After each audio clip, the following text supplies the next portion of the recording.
accident, he insisted on bringing her home to take care of her. I didn't make a fuss and agreed without hesitation. He looked incredibly moved. There was nothing going on between us. I just wanted to make sure she lived the rest of her life in comfort, with someone by her side to care for her. Don't overthink it, I told him. But the truth is, I didn't even dare to think. I just wanted to get out of this situation as soon as possible, because in 7 days, I would collapse from exhaustion and die, buried without even knowing what really killed me. On that same day, Ethan and his first love would get their marriage certificate. I was dying, and that knowledge completely consumed my rational mind the moment I was reborn. So when Ethan lost his temper again and said he wanted to bring Sophie back to live with us, I no longer fought it. I just agreed. Fine, go get her. When it comes to life and death, everything else is trivial. I'm 55 years old. What else is there that I can't let go of? All I want now is to cling to life, to survive. Ethan looked stunned, his expression full of disbelief. After a moment, he looked uncomfortable and awkwardly muttered that Sophie was now disabled and had no one else to rely on but him. It's not like I have a choice, he said. I nodded indifferently and pulled my insurance card from my bag. Let's go. You're coming with me. He stared at me, wide-eyed, like he didn't recognize me anymore. Just 30 minutes earlier, I was like a shrew, screaming and crying, refusing to back down. But I couldn't be bothered to explain. I simply turned and walked out. On the way to the hospital, Ethan stayed silent, his face emotionless. But through the rearview mirror, I saw him rubbing his palms together over and over again. That was when I knew. He was thrilled. It was the kind of joy that comes from long resistance finally giving way to a dream coming true. We've been married 35 years. I know exactly what every small gesture of his means. I laughed at myself bitterly and drove the car into the hospital parking lot. After getting out, I headed straight for the emergency department. Ethan grabbed my arm, flustered, and said, "You're going the wrong way. Sophie is in the inpatient ward." I gave a sarcastic laugh and shook him off. Go get her yourself. I'm about to die. I want to get checked out and see what's wrong with me. I'm not that generous. I'm not going to personally go fetch his precious Sophie and bring her home. The only reason I even came to the hospital was to get a full physical checkup. Ethan looked me up and down and snapped.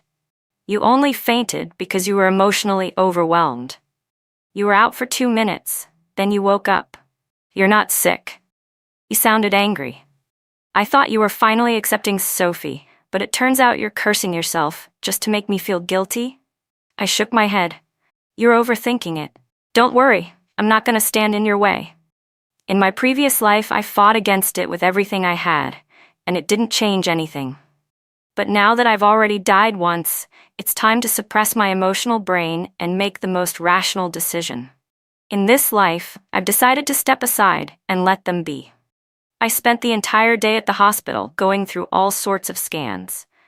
In the end, the doctor concluded that, aside from slightly high blood pressure, there was nothing seriously wrong. You're getting older, he said. You need to get more rest. I exhaled deeply. What I feared most was that there might be some hidden illness, something chronic or cancerous, that could trigger a bigger problem. By the time I left the hospital and got home, it was already pitch dark outside. The moment I opened the door, I was greeted with laughter and cheer from inside. But as soon as they saw me, the laughter stopped cold. My daughter, Emily, stood up from the couch, clearly displeased. Mom, where were you? You knew Aunt Sophie was moving in today. Why didn't you get her room ready? I took a deep breath and forced myself to hold back. I almost slapped her right then and there. This was the daughter I carried for 10 months, the one I gave everything for. And now she was siding with another woman to push me out. All the pain I went through, it was all for nothing. I didn't say a word. Sophie gave me a strained, bitter smile as she pushed herself over in her wheelchair. Julie, she said softly, I've caused you enough trouble. I'll leave right away. Ethan's face changed in an instant. He pointed at me and began yelling, Sophie has no way out. Can't you show some compassion? Forcing her to leave, is that what you want? You want her to go and die? My face darkened. On our wedding anniversary, Ethan and I had planned to go out for dinner. But he bailed on me, because Sophie had just returned from abroad and asked to see him. On her way to meet him, she was in a terrible car accident. They ended up amputating her leg. Ethan was consumed by guilt. He believed the accident was his fault. They had switched seats in the car before it happened, and that little twist of fate saved his life instead of hers.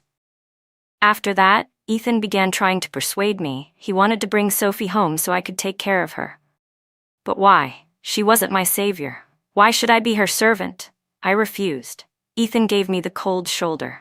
Today we fought about it again, so fiercely that I fainted from the stress. When I came to, I realized I had been reborn. Not only do I know I'll die in 7 days, I remember everything that happened right before I was buried. Fine. I'll leave. Is that what you want? I've lived most of my life, and now I'm being pushed out to make room for someone else. What a joke. I walked into the bedroom. As expected, my clothes were scattered all over the floor. I quickly stuffed everything into my suitcase. When I stood up, I saw fresh jasmine flowers on the nightstand and brand new bed sheets on the bed. My chest tightened. It felt like a cat was clawing at my heart. Ethan always said he wasn't the romantic type, that he didn't have a flair for sweet gestures. But he remembered that Sophie loved Jasmine. Some people don't lack ability, they just lack the heart. What are you throwing a tantrum about now? He snapped. If you leave, who's going to take care of Sophie? Ethan grabbed my arm, trying to stop me. Mom, Dad, and I both have to work. Emily chimed in. You're at home with nothing to do. All we're asking is for you to cook a little and chat with Aunt Sophie. It's not hard. She looked at me like I was a spoiled child being unreasonable. In my last life, I gave in. I took care of Sophie and died a pitiful death for it. This time, I just want to live a quiet, easy life. If you love her so much, then take care of her yourselves, I said coldly. I pulled the divorce papers from my bag and tossed them in Ethan's face. Sign this. You can take care of her in bed for all I care. No one's stopping your true love. Ethan's face went dark. He gritted his teeth and bent down to pick up the papers. When he saw what they were, his expression shifted to shock. Are you crazy? I'm not crazy, I said. I just want to live.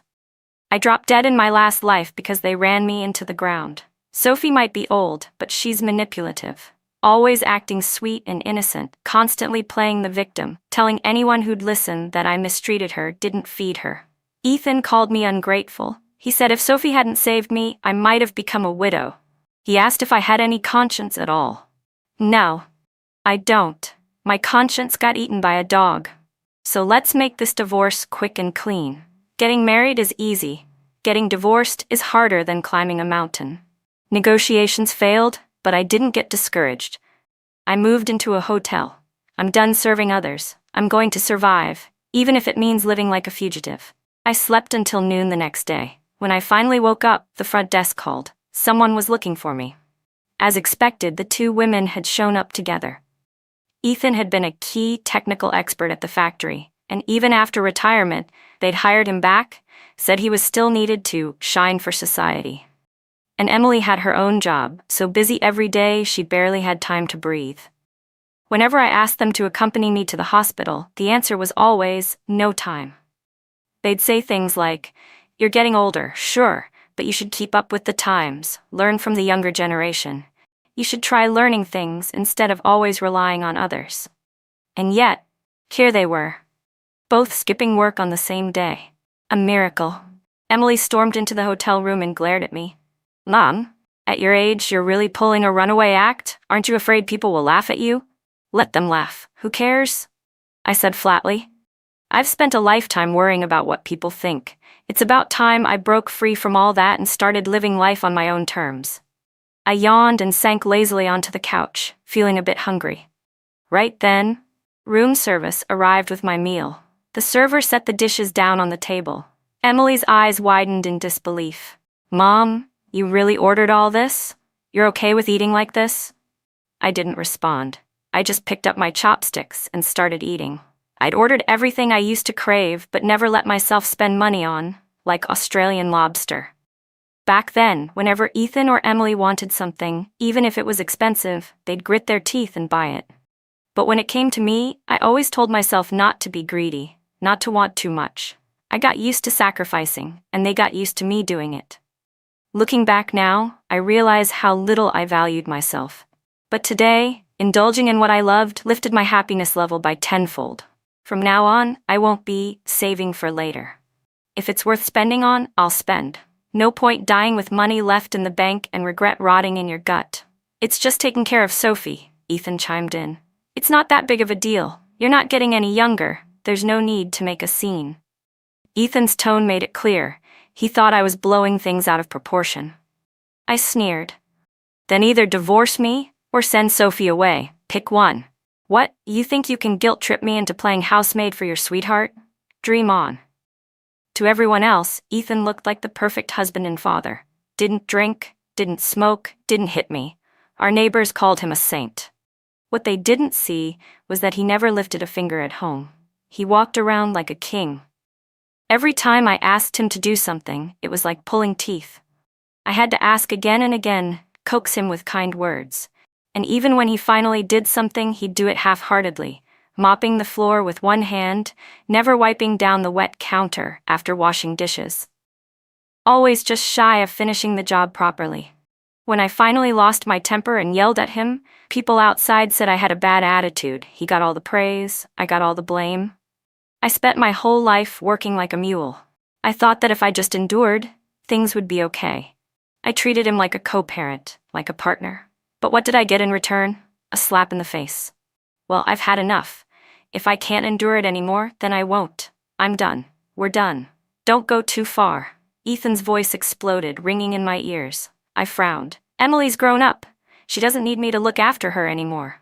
And we don't have that many years left to live. Why can't we spend the rest of them the way we want? As a child, I lived the way my parents told me to. As an adult, I was swept along into marriage and motherhood. Even when the relationship turned cold, I pretended nothing was wrong, faking harmony just to keep up appearances. Social expectations and judgment are like invisible knives, locking so many people in cages. They live step by step, shackled by habit, afraid to break the mold. But this time, with a second chance at life, I want to break those chains. I want to live as myself. Mom, if you guys get divorced, Emily choked. What am I supposed to tell people? People will laugh at you to death. I shot back instantly, and how much is your precious reputation even worth? Don't take yourself so seriously. Why should we live our lives based on what other people think and end up wronging ourselves? It took me far too long to understand that truth, but thankfully, it's not too late to fix things. After filling my stomach, I poured myself a cup of tea and sat down across from Ethan. He stayed silent, not saying a word, so I had to do the talking. I began trying to reason with him, speaking gently. After we get divorced, you'll be free to do whatever you want. You could even be with Sophie if that's what you want. Ethan sat up a little straighter, pressing his thumb tightly against his forefinger. I could tell he was starting to shift. I kept going. Didn't you always say you wanted to climb Mount Tai? Sophie wouldn't stop you. Go for it. Your joints ache and you're still trying to act like you're 20. You want to wear yourself out, that's on you. Just don't expect me to get involved. No more good intentions being tossed aside like garbage. I reached into my bag, pulled out the divorce agreement, and placed it on the table. Go ahead and sign it. I've got more copies in my bag. I printed 20. I'm ready to get my freedom back anytime. You can have the house, I'll take the cash. It's a fair split, no one's getting the short end. Ethan stared at me, stunned, like it had finally sunk in that I wasn't bluffing. I wasn't making a scene. I truly meant it. I wanted a divorce. And for the first time, he actually looked uncertain. Dad? Aunt Sophie's here, Emily said. Just then, the door swung open. I looked up at the two people standing at the entrance, and my heart churned with complicated emotions. Earlier, I thought Emily had left because of a phone call. Turns out she went to pick someone up. The reason she was so close to Sophie was because Ethan had been secretly taking her to visit Sophie every year, behind my back. Over time, Sophie had won her over, little by little, until Emily opened up her heart and treated her like a second mother. 35 years of raising her, and in the end, all I got was blame. To say I wasn't heartbroken would be a lie, especially when everyone knew exactly who Sophie was. I'm sorry, Julie, Sophie said, staring guiltily at the divorce papers on the table. It's all my fault that your family's fallen apart. I never meant to come between you and Ethan. Just send me back to the US. What? So she could go back and become a homeless widow with a lost son and daughter-in-law? A perfect move, retreat to advance. Dad, you promised to take care of Aunt Sophie. Emily snapped. Then she turned to me, her voice rising. Mom, Aunt Sophie is such a good person. Why can't you accept her? You're cruel. I was shaking from head to toe, trembling with fury. I slapped her hard across the face. If you care about her so much, then you take care of her, feed her, bathe her, treat her like your real mother. The memories of my past life cut through me like shards of bone. Back then, when I was taking care of Sophie, she kept deliberately breaking things, dropping cups on the floor, cutting her hands, burning holes in the bedsheets. All of it intentional. And yet she had the nerve to accuse me of harboring resentment and purposefully abusing her, claiming I damaged things out of spite. Ethan and Emily were blind and naive. They believed everything she said. My body was exhausted, my spirit nearly suffocated. You want a divorce, fine, Ethan said, looking at me like I'd lost my mind. But what? You're kicking your own daughter out of your life too? I stared at him coldly. I'm done with both of you. Their faces twisted in unison. They completely lost control of their expressions. In the end, Ethan signed the papers. As I walked out the door with all my luggage, the air felt crisp, like freedom itself. Emily grabbed my hand, panic flashing across her face.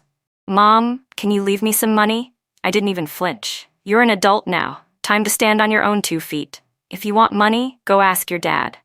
She didn't just choose to stay with Ethan. She also declared that she would take care of Sophie in her old age, treating her like her own mother. My heart, after all, isn't made of iron. It still hurts. If I'm not welcome, then why should I give them money? I'm not some kind of masochist. I spent the next 7 days peacefully in a 5-star hotel. Only then did I finally exhale in relief. As expected, staying away from toxic people really is the best way to preserve your life. In the days that followed, I started apartment hunting. After the Lantern Festival, I found a 2-bedroom, 1-living-room place near a school, perfect for the school district. I moved in with just a suitcase. On the first day of the new semester, I returned to campus to teach. I'm a college professor. I'd only recently retired. The university had invited me to come back, rehire me as a part-time faculty member. Back then, I said no. Now I accepted. Not because I needed the job, but to pass the time. Sitting alone at home, doing nothing makes your brain rust. Scrolling on your phone all day just leads to deeper emptiness. When you can't find a sense of purpose, time becomes like a harvester. It cuts through your energy and spirit without mercy. After class, on my way home, I ran into someone I hadn't seen in years. Anna caught sight of me and practically leapt toward me, shouting my name with a hoarse, excited voice. She had been a student I sponsored years ago. It all started when she posted on a forum, saying both her parents had died and her older brother and sister-in-law, too poor to support her, had forced her to leave school and work. But she had excellent grades and desperately wanted to keep studying. I looked into her situation and found it to be true. So starting from middle school, I supported her financially all the way through high school. Aunt Julie. Wait a sec. I need to grab something, she said, and then she was gone like the wind. When she came back, she was drenched in sweat and had a nylon bag slung over her shoulder, face flushed bright red. These are some local specialties from my hometown. I was going to bring them to your house, she said shyly, holding the bag out to me. I took it and peeked inside. You know I love your family's smoked pork and dried veggies, I said with a big smile. Her eyes lit up instantly, like the brightest star hanging in the Milky Way, radiant and dazzling. She offered to help me carry the bag home, but I declined. She looked a little disappointed but quickly perked up again. Aunt Julie, I'll get going then. See you tomorrow, she said, running off with a little bounce in her step, waving at me as she turned the corner. She looked like a cheerful little bunny, hopping along without a care in the world. I shook my head, smiling, and carried the heavy bag back home myself. As I stepped out of the elevator, I saw Emily pacing back and forth in front of my door, visibly impatient. Once inside, her eyes immediately landed on the nylon bag in the corner. She scoffed and sneered. Kids these days don't know how to give real gifts, can't even bring something valuable. I didn't bother arguing. I quietly sorted through the smoked pork and dried vegetables. Emily didn't move. She just sat on the sofa, looking completely worn out. "Dad's sick," she said. "There's no one to take care of him. It's the weekend. Mom, can you go back and help out for a couple of days?" She didn't ask. It wasn't a request. She said it like an order, like my opinion didn't matter. I let out a bitter laugh. I couldn't understand how she could say that so casually. This morning, she called saying she missed me, but it turns out she just wanted a free live-in maid. Emily stood up. "Mom, I'm not just taking care of Dad. I'm also cooking and cleaning for Aunt Sophie. I'm really tired. Can't you feel a little sorry for me?" I stared at her, cold. And when I was the one taking care of both of them, whoever felt sorry for me? Live-in housekeepers make thousands a month. I devoted decades of my life to this family. Whoever remembered what I did? I heard Ethan had quit his job. Ethan had quit his job to stay home and take care of Sophie full-time. When I asked why they didn't just hire a caregiver, Emily rolled her eyes and said, "What's the point of paying someone? It's not like they'd truly care." Funny, no one ever cared like that for me. When I was sick, I lay in bed alone. No one looked after me. Those two acted like I was some kind of superhero, as if I could heal myself through sheer willpower. From now on, anything related to Sophie has nothing to do with me. I don't want to be asked. I don't want to be involved. We have no connection, period. Before she left, Emily threw out a parting jab. "When you're old and sick, don't come begging me for help." I didn't say a word. I'd already stopped counting on that daughter a long time ago. I didn't make any grand announcement about the divorce, but people started noticing I was always by myself. Some coworkers got curious, and I casually mentioned it. The news spread quickly through campus. Reactions were mixed. Some said, "Getting divorced at your age? What will you do with the rest of your life?" Others admired my courage and said I'd done the right thing. Whether people pitied me or gossiped behind my back, I didn't care. You never know which will come first, tomorrow or the unexpected. Better to live in the present and worry about the rest later. Despite the whispers, Anna still showed up around me often. After hearing I was divorced, she started stopping by more, helping me clean the apartment, chatting with me to keep me company. Everyone said she was sucking up, trying to gain something from me. I just laughed it off. I'd sponsored Anna for 6 years. When she took the college entrance exam, she chose my university without hesitation. I'll never forget the first time we met in person. Tears welled in her eyes as she said, "Professor Julie, I can't repay you right now. I just want to stay close to you." She's a strong and proud young woman. When she entered college, she refused any more help from me and instead applied for student loans to cover her tuition. She was always busy, no real free time. She tutored outside campus to earn her living. Now she's working as a freelance photographer.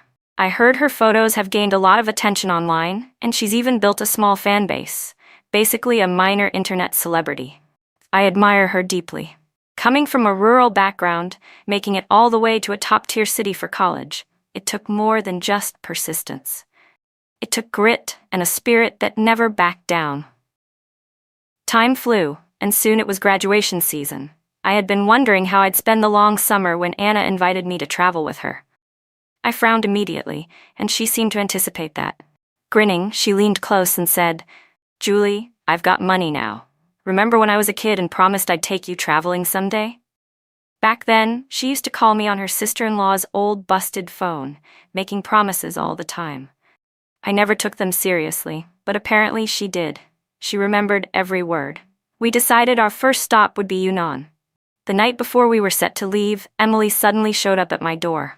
Looking awkward, she said, "Mom, Mouse wants to get married. What should I do?" "Make your own decision," I told her. "Just don't regret it." After her divorce, despite my objections, Emily had started seeing her ex-boyfriend again. Mouse was a lowlife, no stable job, barely scraping by, just another drifter. But Emily was blinded by love. Say a few sweet words to her, and she'd hand over her whole heart. Back then, I had stepped in and arranged a marriage for her with someone decent, a man from a respectable family. She had a grand wedding and left in style. But she could never forget her first love. In the end, she ruined her own marriage. Now, I didn't want to interfere anymore. Let her be. Emily stood there stunned, like she couldn't process what I'd just said. She stared at me blankly and asked, Mom, you used to talk me through things. Why aren't you saying anything now? I took a sip of water and said nothing. Instead, I waved my hand. If there's nothing else, you can go. The same conversation we'd repeated over the years. What more was there to say? Even if it didn't bother her, I was sick of hearing it. Emily's face darkened, a bitter smile twisting her lips. Aunt Sophie was right. You just don't want me to be happy. You can't stand the idea of me marrying someone I actually like. Fine then, I'm marrying him, she snapped. My chest tightened, I could hardly breathe. Go, I said, clutching at my ribs. After you leave, don't come back. I'll act like I never gave birth to you. If she wanted to be heartless, so could I. No more guilt, no more strings. Without me, who do you think you'll rely on when you're old? I'm your only family, she said, looking smug, like she had the upper hand. That look, so superior, so cold, it made my chest ache even more. Get out, I said through gritted teeth. After she left, my heart was still pounding uncontrollably. I felt horrible. My hands shook as I dialed 911, then called Anna. I was rushed to the hospital for emergency treatment. Thankfully, it wasn't life-threatening. Anna was crying so hard at my bedside, she could barely breathe. Aunt Julie, please let me move in with you. I really can't stop worrying about you. Her words made my heart ache, but also warmed it. This whole ordeal had taught me a valuable lesson. People always say raising kids is a safeguard for old age. But if your children don't have a shred of gratitude, then they're not here to repay kindness. They're here for revenge. After half a month of recovery, Anna and I finally took our trip to Yunnan. She took photos of me. We tried all kinds of local foods, immersed ourselves in the culture, and met all sorts of passionate travelers. Every day was full of new experiences. One afternoon, when she saw me laughing, she hugged her camera, ran over, and said excitedly, "Aunt Julie, let's head to the next city. Look, we've gained even more followers. People are saying I should post more pictures of you. They love seeing you." I scrolled through the comments, emotions bubbling up inside me. After Anna shared our story online, how we met, how I supported her, people started calling me Aunt Julie the Great. They said I had lifted her up and helped her onto a bigger stage, given her a new life. They filled the comments with thanks for my kindness. But if I had truly pulled her from the mud, then the one who deserved the most gratitude was still her. If I hadn't seen the wall of award certificates in her tiny village home, if I hadn't seen the burning determination in her eyes, I might never have helped her. No one gives away money for nothing. Every act of generosity is still a kind of investment. Although I never expected anything from her in return, my intention had always been to contribute, to help empower one more woman in this world. Our next stop should be Wuzhen, I said. I've wanted to go for years, but I never had anyone to go with. Anna grinned and nodded enthusiastically. I paused, then asked, "Are you sure I don't need to pay for anything?" Honestly, I was a bit embarrassed. I hadn't spent a single cent so far. She laughed. Ever since I posted our story and photos, we blew up online. Businesses are offering us free meals just for the exposure. They're throwing ad money at us, trying to ride the wave. I've got a steady stream of income now. So don't worry. Eat, drink, relax. I've got you covered. She winked and added, "And when the money comes in, I'll split it with you." Then, she playfully wrapped her arm around mine, beaming with joy. The sunlight lit up her face, and she looked radiant, beautiful in a way that was so different from the shy, timid girl I'd met 10 years ago. I couldn't help smiling and shaking my head. "You don't need to share the money with me. I've got a pension, I've got savings, I don't lack anything." Just as I was enjoying my carefree, joyful time on the road, my ex-husband called. He sounded irritated. "Your daughter's getting married," he said. "You should come back for the wedding," Ethan said. I didn't even hesitate. No. Just 2 weeks ago, Emily had called asking for money, completely shameless. "Mom, you need to give me at least $300,000 for the wedding," she said. I hung up right then and there. How generous did she expect me to be? I already gave her $400,000 for her first wedding. And now for a second one, she's still trying to squeeze more out of me? Since the divorce, she hadn't asked once how I was doing. All she knew was how to take, never to give. No one owes someone like that endless patience, not even their own mother. Anna and I kept traveling. I never went back to teaching. This is the best era to live in. Every day was filled with joy and discovery. We posted our photos and videos online, added a few ads, and money just rolled in. It wasn't like the old days, working hard day after day, saving penny by penny. The internet boom didn't just support us financially, it introduced me to people from all walks of life, gave me opportunities I never imagined, and opened my eyes to a much wider world. As the new year approached, I finally returned home. The next day, Ethan came to my door. He looked me up and down, his expression complicated. "Ever since you left, you've been doing better? Your life looks so full." I smiled but didn't say anything. After that hospital stay caused by Emily's outburst, I blocked both of them, completely. They couldn't contact me unless they borrowed someone else's phone. Ethan had probably seen me online. At this point, I was something of a minor internet celebrity. Plenty of relatives and old friends had heard about it. I leaned against the doorframe and said flatly, "Cut to the chase. Why are you here?" Ethan had changed. His back was hunched like he was carrying a mountain. His clothes hung loosely on his bony frame, and he looked like he'd aged 10 years. Nothing like the man he used to be. He clearly hadn't been doing well. "Emily's sick," he said. "Can you go see her?" "I don't want to." Even after half a year, I couldn't forget what it felt like to be that close to death. I couldn't breathe, collapsed on the sofa, and she just looked the other way. Whether she was doing well or not had nothing to do with me anymore. I didn't want to go. But Ethan wouldn't give up. He insisted, refused to leave. I got so annoyed I finally gave in and went to the hospital. As soon as Emily saw me, she burst into tears. She rolled up her sleeves, showing bruises all over her arms. "Mom, Mouse isn't even human. All he has is a pretty face and some charm, but my body's covered in injuries. It's horrifying." He didn't just hit me. He gambled away everything I had, took all my money and disappeared. She started sobbing again, wailing uncontrollably. "Mom, I really regret it. If I'd just listened to you, I wouldn't have ended up like this, being beaten and pinned to the floor like trash." I listened to her sobs, silent. Ethan had told me some of it already. After their wedding, Emily and Mouse had a short honeymoon phase. Sweet, affectionate, everything looking perfect. But it didn't last. One day, debt collectors showed up. Turns out Mouse owed a lot of money. That was when the truth came out. He was addicted to gambling. Emily confronted him. At first, he tried to smooth things over, acting sweet, but eventually he stopped pretending. His true nature came out. If she so much as questioned him, he'd hit her. The violence escalated and their relationship spiraled deeper into abuse. I let out a cold laugh. A person can fake it for a while, but no one can pretend forever. Once a man feels he's got you locked in, all pretense goes out the window. He doesn't have to act anymore. He stops pretending altogether.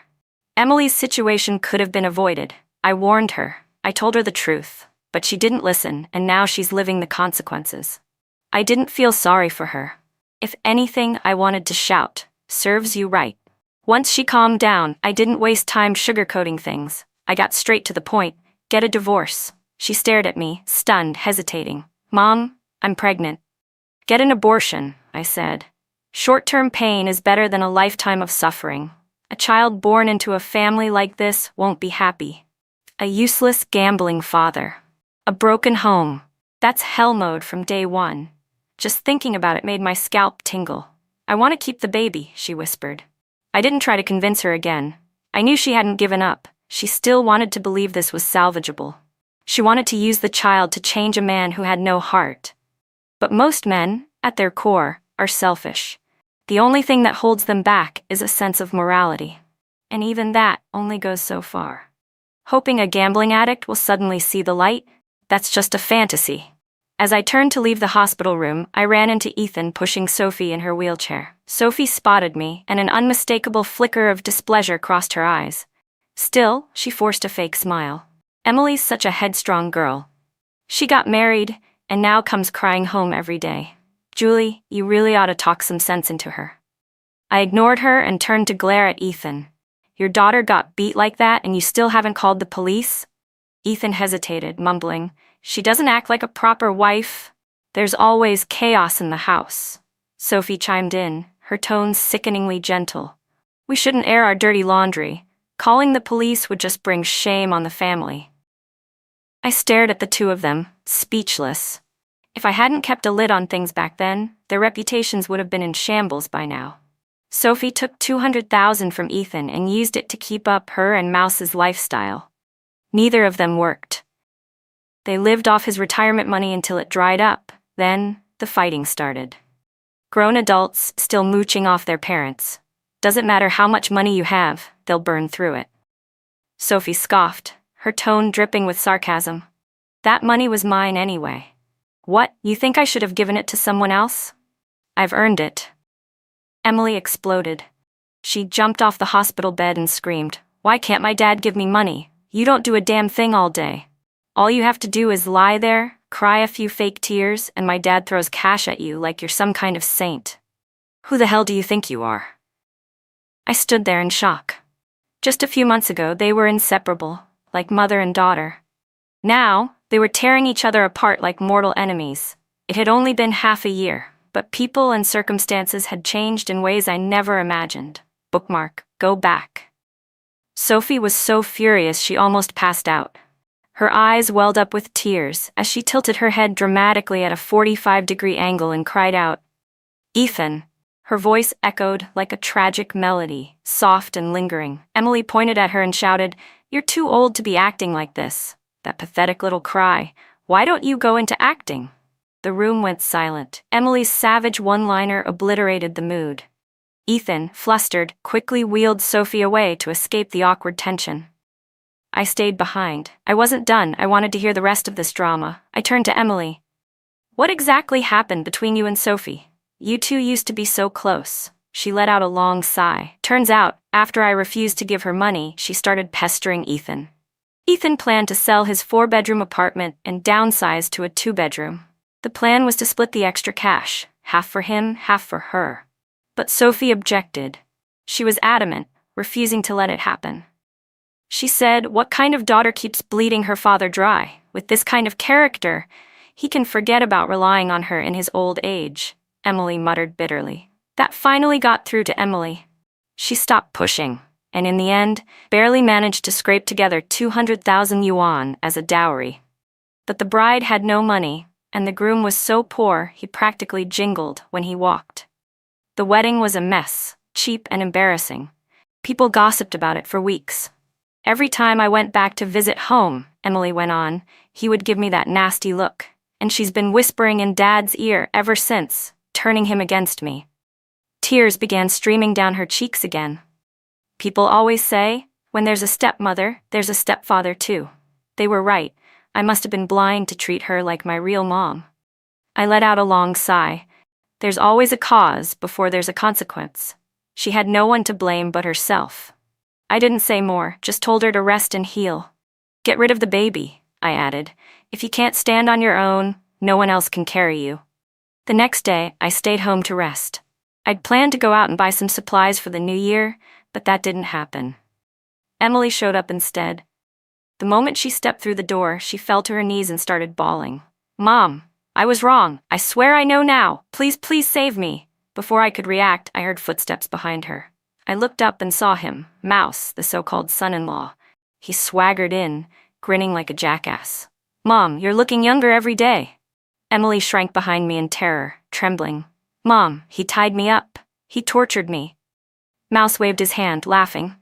"Come on, couples fight. What's the big deal? Right, Mom?" The way he acted, like nothing could touch him, was infuriating. I really didn't want to get involved in their mess, but this time it had to be dealt with. No one was leaving this house until it was settled.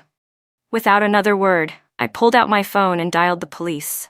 That finally shook Mouse. "Come on, we were just messing around, that's all." I ignored him. I'd chosen this apartment partly because the police station was just downstairs. Personal safety was non-negotiable. An officer arrived quickly. After hearing what had happened, they took Mouse away and told us to come down later to make a formal statement. I turned to Emily and said, "If you really want out, go to the hospital, get your injuries documented, get a medical report, gather all your evidence, and when the time comes, take him to court." She nearly fainted. "I want a divorce. I've had enough." Her hair was matted to her bruised face, making her look utterly wrecked. "Mom, I'm sorry. I was so stupid. I should have never left Chin Shun. She gripped my hand tight, drowning in regret. But I pulled away. I glanced down at her fractured fingers and said nothing. Chin Shun had been the son-in-law I'd personally picked. He was once my student. Handsome, well-educated, came from a good family and knew how to carry himself. When he found out Emily had cheated, he didn't cause a scene. Instead, he knelt in front of me, saying, "I'm sorry, Professor. I couldn't give your daughter the happiness she wanted." When they divorced, he was supposed to get a share of the marital assets, but I stopped him. "You were the one betrayed. What face do you have asking for anything?" I'd wanted to find a partner for Emily who was her equal in every way. Similar background, similar education, similar values. That's what makes a marriage stable and lasting. But Emily didn't appreciate it. She chose someone who couldn't meet her halfway and thought she'd find happiness in a mismatched relationship. What she got instead was disaster. But she earned it. Still, I recommended a top-tier divorce lawyer to her. I didn't get involved in what came after. When everything finally settled down, a month had already passed. Mouse was sentenced to a year in prison for domestic abuse. That experience was enough to wake Emily up completely. She gave up on the idea of remarrying and asked if she could move in with me. I turned her down. I hadn't lost my memory. The pain and betrayal were still etched in my mind. I hadn't forgotten a thing. 2 days before Lunar New Year's Eve, Anna showed up out of nowhere. She brought her older brother, his wife, and their 5-year-old twin boys. The whole family came, arms full of gifts. Anna grinned from ear to ear.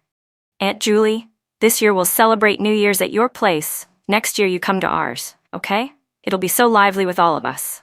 You're not gonna kick us out, right?" All 5 of them put on pitiful puppy dog faces, trying to look extra sincere. My heart melted. 1,000 emotions surged in me: gratitude, warmth, joy. On a day meant for family reunion, they'd traveled all this way just for me. For the first time, I truly believed in the goodness of people. On the 29th, we all went out in a big group to do some New Year shopping. When we reached the women's section in a big department store, we noticed a commotion ahead. Curious, we walked closer, only to find it was Ethan, Sophie, and Emily. Sophie was in a pitiful state. Her wheelchair had tipped over and she was lying on the floor. No one was helping her up. Why? Because Ethan and Emily were locked in a heated argument. After eavesdropping for a moment, I realized what was going on. Sophie wanted a 5,000 yuan designer coat. Emily refused to pay for it and yelled at her. "Have you no shame? At your age, you think you deserve something this expensive? You think you're still some delicate flower?" Ethan's face flushed deep red, but he said nothing. He stood there silently, letting people stare, letting the scene spiral into a spectacle. Sophie lowered her head, burying her face in her arms, clearly humiliated. I didn't go over to greet them. I just turned to head toward the appliance section to look at clothes. But Emily spotted me and rushed over, grabbing my arm. She was furious. "Mom, you never bought clothes that expensive for yourself. Why should she get to wear it?" I just chuckled. The truth was, Ethan had always been stingy. Even without Emily there to oppose him, he would never have agreed to buy that coat. If he were truly willing, he wouldn't have just stood there frozen, letting his daughter throw a fit, letting Sophie sit humiliated on the ground without lifting a finger. No matter how romantic a man might have been in the beginning, time wears that down. Even your favorite food can grow bland if you eat it every day. And Sophie? She was getting old, needing constant care. No matter how cherished a first love once was, reality always wins in the end. No exceptions. I entered the store and tried on a few outfits. I picked several I liked. When I went to pay, Emily shoved her card forward. "Mom, let me get this for you." But the moment she saw the total, she froze, speechless. "Mom, you're really spending this much? For myself? Of course I am," I said coolly. "Every piece I buy now is over 10 grand, and it's not like I don't have money." Anna paid me back the full 6 years of sponsorship. She even shared a good portion of her profits with me. As I pulled out my phone to pay, the shop owner waved her hand. "That sweet girl already paid for you." Anna leaned in and bumped my shoulder playfully. "I've always wanted Aunt Julie to be my mom. Can you just give me one chance to show it?" Her brother and sister-in-law stood beside her, nodding quickly, chiming in. "We're the ones who are lucky, truly. We don't deserve her. Suddenly, the two twin boys ran up and wrapped their arms around my legs. Their little heads tilted up adorably.